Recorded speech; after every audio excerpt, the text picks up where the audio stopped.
Previously on the scene. I'll show you previously on the scene.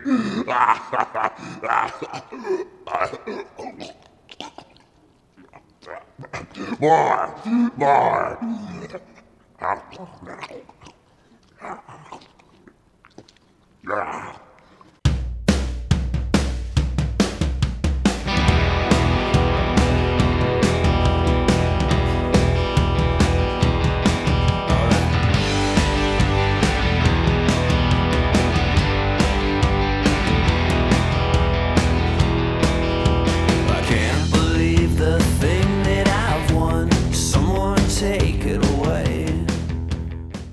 Hey, it's David Lennon for The Scene, Shot Television's island-wide arts and entertainment program here in the atrium. Later on the show, yeah, we got filmmaker Michael Worth there with fabled Brit glam rocker Ian Starglow. Yeah, they're gonna be on the show. So keep watching us. First up, though, Acres of Lions. What an incredible story arc it's been for this Victoria indie rock band, aggressive indie rock band. You know, since signing with Cordova Bay Records, it's just been success after success.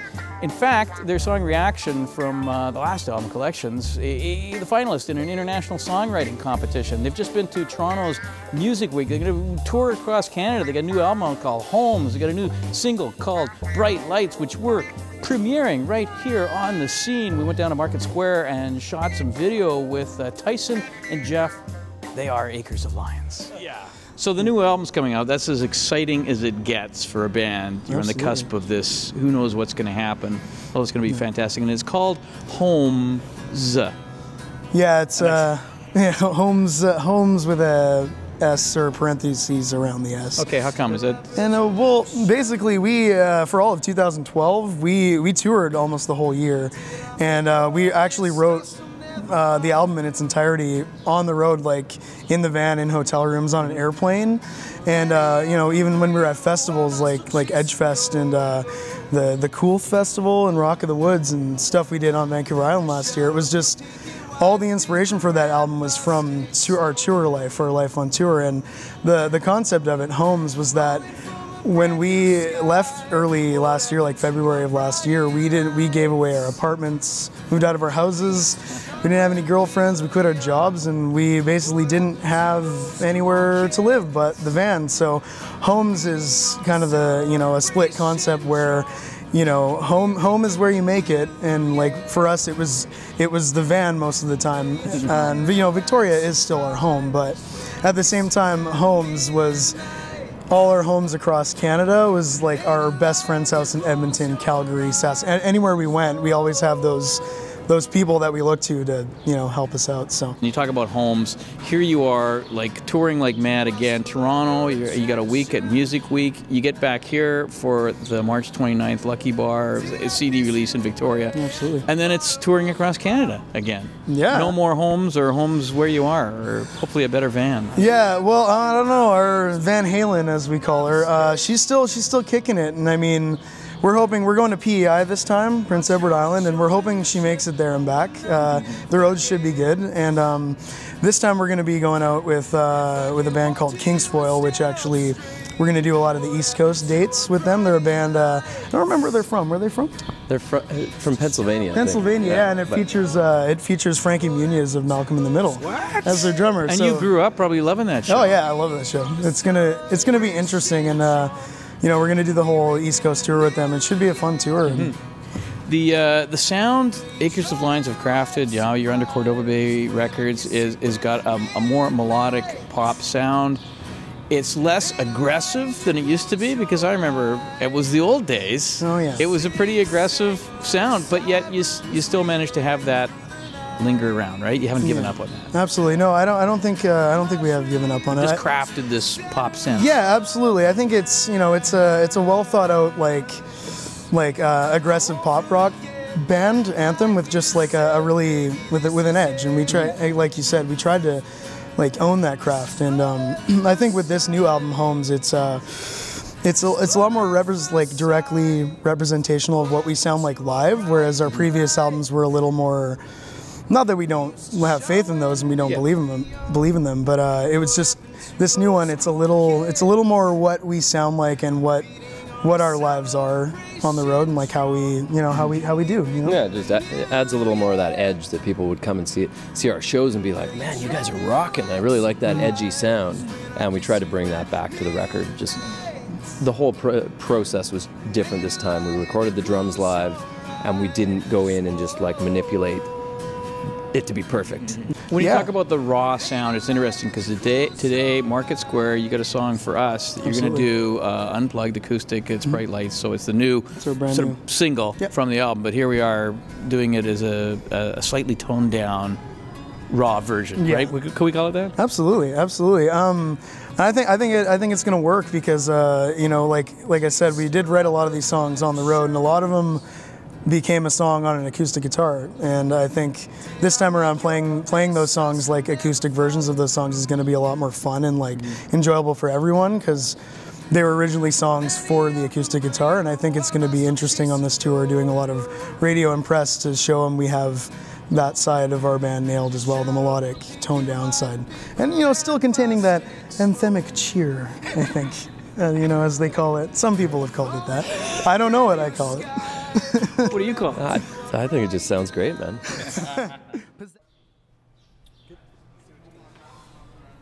3, 4.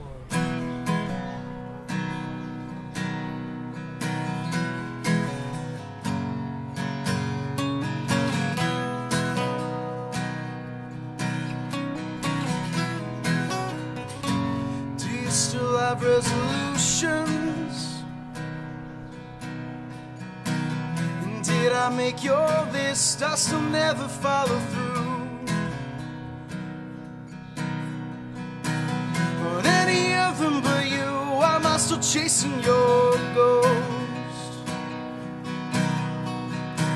Your shadow through pink and white paper and plastic snow, falling from a brand new sky. What happened to our bright lights? Used to shine when we were young. What happened to those cool kids beating on a celebration drum? Can we ring in the new year?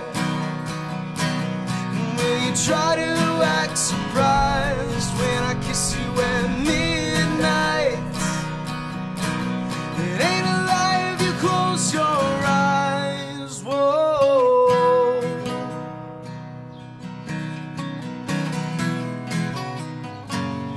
I still have your attention, or did I piss it away at the bottom of a bottle? The thinner blood in my veins made me learn from my mistakes.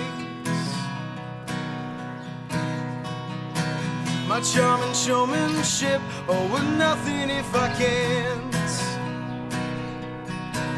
If I can't walk to you and stand up straight, what happened to our bright lights? We used to shine when we were young.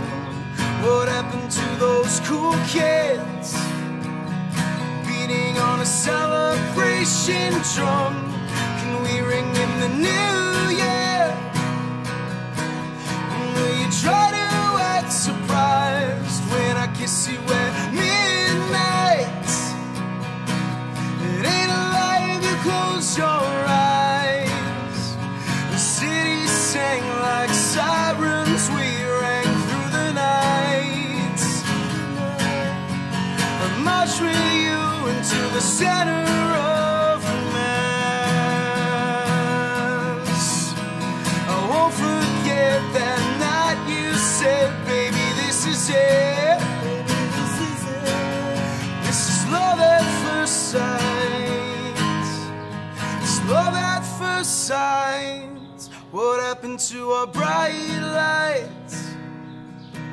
We used to shine when we were young. What happened to those cool kids beating on a celebration drum? Can we ring in the new year? And will you try to act surprised when I kiss you at midnight? It ain't alive, close your eyes. Whoa. It ain't alive, you close your eyes. Whoa. It ain't alive, you close your eyes. Yes, I'm here to dispute a parking ticket. What do you mean I have to come down to the office? I'm talking to you on the phone. Oh, that's not fair. That's not fair. Oh, that's... Sure, it's a 20-minute space, but I was back in 90 minutes. That's only an hour and a half.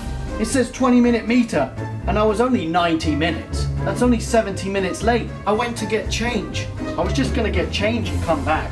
I just had to run into a store.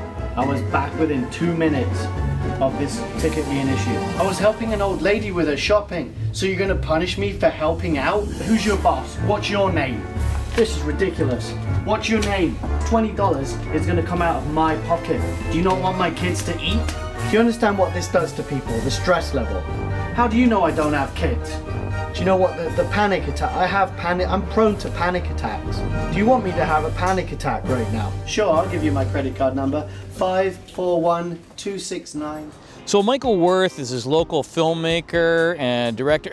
Michael Worth has done a lot of indie films. He's in a band. He's got an album coming out. He's produced other people's music videos. He's worked as a director, producer, cameraman on films like Jackhammer and Checkmate, Shot Around Town, other people's projects. Michael Worth has done so many things. We could have like a whole show about him. In fact, we're going to. More on that Michael Worth later. But this Michael Worth, same guy by the way, has created a pilot TV show called Baseline. Let's take 4. Director ready? And action!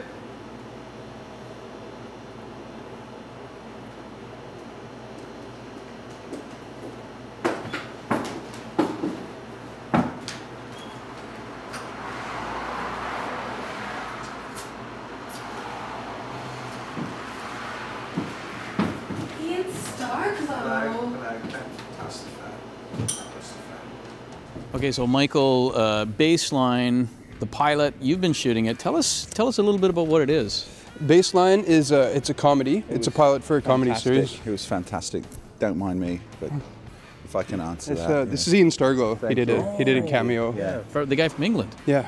Yeah. Yeah. From England, nice. yeah. Rock star. Yeah, no, well, thank you very much. You know, it's a pleasure to meet you. Yeah. Do autographs, you know, whatever later. Anyway, thank you very much. You know, bye. So where'd you get this guy? And how does he fit into Baseline? Like, isn't this a story about a bass player who keeps getting jobs in like orchestras and different bands? And if you don't mind me interrupting, it used to be. You know, it's sort of about that, but things become about me. It's just a gift that I have. You know, I show up, things become about me, and I believe I'm going to be directing the next few episodes. You know, if it's all right with Michael. We'll talk. Yeah. We're still in. I've written some scripts, treatments. You know, I'm producing. What happened to your career? Because you went away for a long time. I went into some darkness. I don't believe I ever went away. I believe that I've always been there, like an invisible rainbow. Sometimes you can't see it, but it's always there. You know. Wow. Yeah. It's profound, you know, and that comes across in my music. But, you know, sometimes you're on the charts, sometimes you're not. But I don't believe that I exist based on what some chap at a, chart says, you know. Yeah. So I've been putting out records. Yeah, who are they? Exactly. You know, little people. Yeah. You know, I don't want to sound like a snob, but what was it like working with them? Like, I mean, it was. Cheers. Thanks, Ian. It was a pleasure, really. He didn't know any of his lines when he showed up, but it was he's really natural. Me interrupting a bit, you know, if you don't, if I can just, is the audio okay? I don't really need lines, you know, I don't know, you know, people try to box me in, I can't be boxed in, so, you know, here you go. I just go ahead. Yeah. So Baseline, the pilot, it's shot now? You shot it in like a day and now you're ready to start marketing this thing? We shot it in a day. It was a 40-hour day. Yeah. And we're ready to start shopping it to the station, CTV. We're looking into webisodes. Yeah. and yeah, and our other options. So now the real work begins. Yes. Right, Yeah. and you hope to get this on like a broadcast The network. If you don't mind, yeah, we're really excited about Shore Cable. Whatever, you know, whatever that is. He told me to say that. I don't even know what it is. Thank you for saying. Yeah. Thank you for saying that. Whatever, you know. I mean, you know, frankly, I have aspirations beyond whatever it is that you lot do, but whatever, you know, it's one step at a time, and you're just one little tiny step. We've been told that. Yeah, little sliver of it, tiny. Well, I really don't know what to say after that. Yeah, I guess along with that, we're in the editing stages now, and yeah, we're essentially our goal is to turn it into a 6-episode per season series. Right, and then you make a lot of money, and then you retire and play golf or something, right? Yes, and begin to pay some of our cast and crew. Are we going to see Baseline anytime soon? What's going to happen? Baseline is going to be in the editing stages probably for the next month and a half, 2 months. And then I'm from trying there, to help out a little bit, you know, if you don't mind me interrupting again, but I'm trying to help out a bit. I believe that the success of the show sort of is about, you know, how much I'm in it. So that's what I've been trying to push, but only for artistic purposes. Right. For the whole, you know, for the show. Yeah. Well, you're a name, you're a brand. I believe that I am, yeah. But anyway, you know, when it's show time, it's go time. You know, it's the same thing. Right? Yeah, it's on. It's just, you're you know, you're on. You know, you've got it or you don't, and you know, I've got it. So.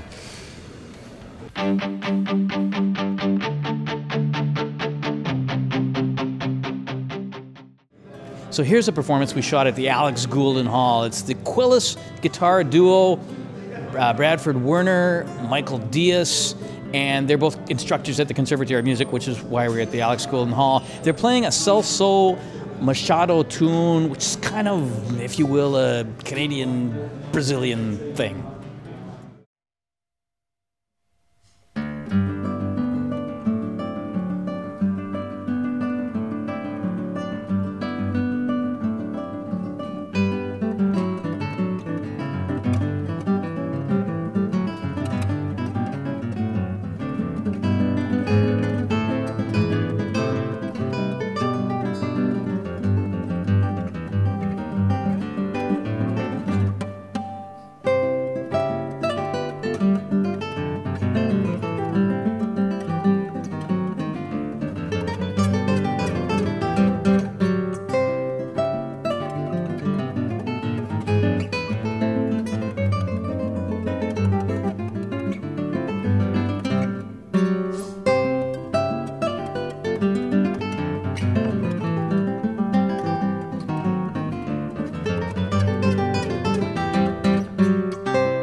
That was reminding you of those old Godzilla movies. That acting just then, that was cool. It was like the old Toho company Godzilla guy in a rubber suit, destroying those immaculately modeled miniatures of Tokyo, which is cool. And now Nanaimo standing in for Tokyo because Godzilla, the movie, is come to the island.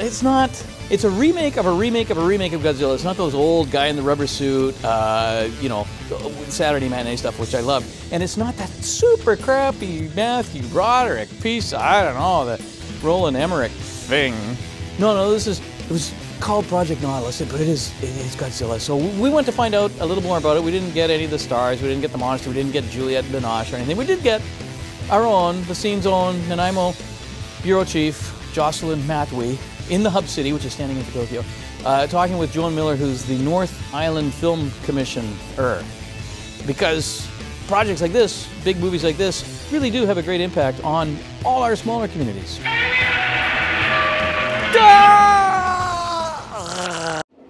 Nuclear warheads, a crashed helicopter, and the military out in full force. These are the identifiers of what seems to be a major response to a natural disaster. And in the world of action sci-fi movies, that can only mean one thing: watch out, here comes Godzilla. But Hollywood isn't that big of a stranger to Vancouver Island. Over the past 5 years, productions like A-Team, Superman, Man of Steel, The Twilight Saga, and most recently G.I. Joe Retaliation all have island cameos.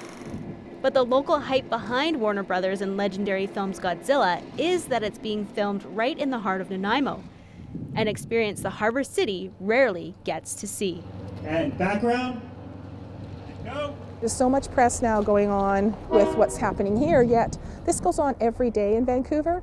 There's so many different productions filming around Vancouver, but it's become so every day that they forget to celebrate. It's just amazing the amount of services that are required when a production of this size goes on location. And when they come, they really do like to use local services. I mean, part of it is goodwill to the community, but let's be really honest, the bottom line is if they can buy it here, rent it here, they don't have to move it from Vancouver. This location is unique because the island's railway typically goes unused, making it extremely accessible for this big budget production. This is unique and this was accessible, and so that, that was the factor that said, we'll go over to Vancouver Island, we'll utilize that location because all the factors come together. They can work with the locals. There's a combination of partnerships between Island Corridor, Southern Rail, Regional District, City of Nanaimo, all the small communities up and down the line. They're all looking for other ways to utilize this asset. It's not just the hype of seeing the Central Island in a major motion picture. Other benefits to welcoming these productions are to the local economy.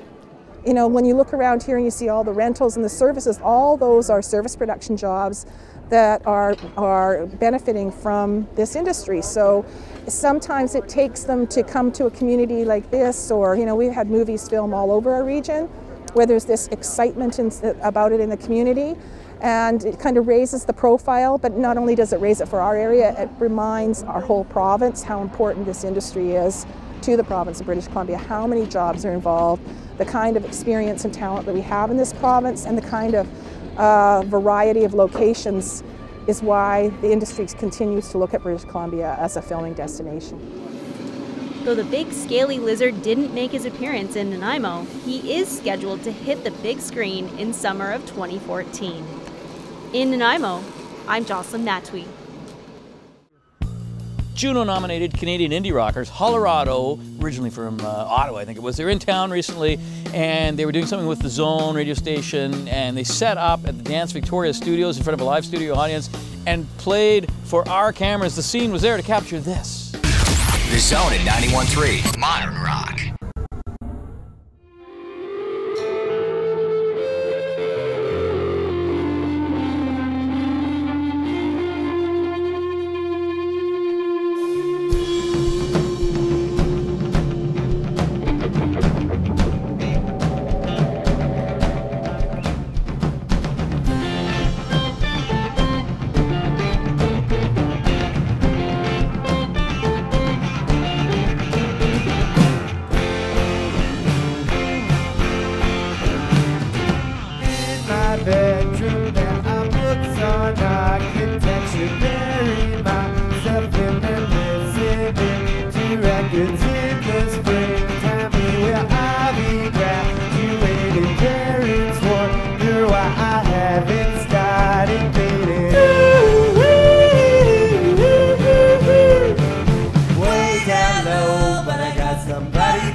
took a long walk. Hasn't let his eyes meet mine, he barely talks. And I am scared, scared of introductions, scared of repercussions and discussions in the dark. But you are strong, I turn you on and take it easy. Ooh.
That's it for another edition of The Scene. I'm your host, David Lenham, saying farewell. We'll see you next week. You want to keep following us, facebook.com/TheSceneTV. Email us at thescenetv@shaw.ca. From habit, coffee, one habit to another.